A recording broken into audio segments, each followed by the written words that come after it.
Hey everyone, welcome back to the Rideshare Hub. My name is Dylan. Thanks so much for coming by. We have an awesome video for you guys today. But before we jump in, if you're interested in a new way to make money, all right, there is an incredible opportunity to make money right here on YouTube by creating a faceless YouTube channel.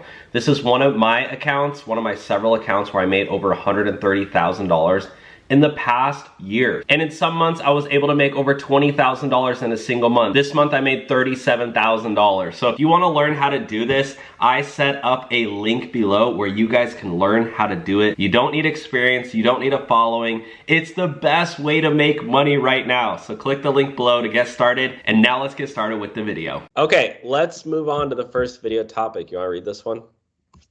Yeah, so Uber and Lyft drivers secure $32.50 an hour minimum wage in Massachusetts. That's crazy. It is.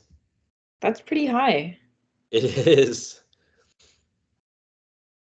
So Uber and Lyft on Thursday agreed to adopt a $32.50 hourly minimum pay standard for Massachusetts drivers and pay $175 million to settle a lawsuit by the state's attorney general, alleging they improperly treated drivers as independent contractors who can legally receive lower compensation than employees.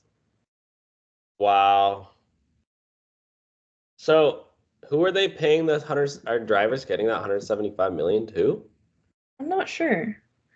Oh wait, this is really interesting. They said that the companies, as in Uber and Lyft, also agreed to give drivers paid sick leave, accident insurance, and healthcare stipends. Oh, wow.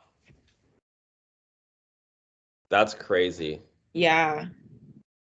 Yeah, this has kind of been an ongoing battle in several states, including California. California was like the biggest one, and it's still ongoing there too. Like they're trying to go to the Supreme Court now. But like this is an actual example of a state that actually won for drivers. So this is, in my opinion, kind of like the standard. Like this is what Uber and Lyft should have been doing this entire time. Yeah. And now finally this state, like the drivers, this is kind of what drivers should be paying, because keep in mind all the money you're paying on your car, all those expenses add up extremely quickly when you're driving your own car every day, hundreds of miles per day.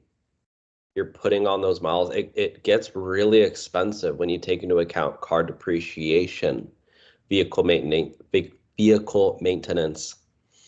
and gas or electricity.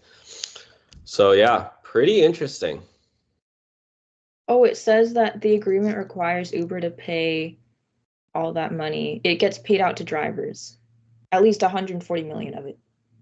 It says to the state. Oh, 100. Oh, okay. Oh, okay. So yeah, well, that's good. Probably for back pay, I'm assuming, for all the years they worked and didn't make that. Yeah. Yeah. Because I get checks from like Nike, because there was a lawsuit with Nike, and I used to work there. So like they'll send me checks every like few months from this. What? A lot of money? No. Oh.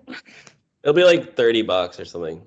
I mean, still just getting a free $30 every few months. Like, that's nice. Yeah, and it was a pretty like small suit, but like I'm assuming this one drivers could get bigger checks. Like if you've been driving for years in Massachusetts, like keep out an eye in the mail if you get invited to like join in the lawsuit. I didn't even join in on it. They just like sent me the checks. Oh, wow. Yeah.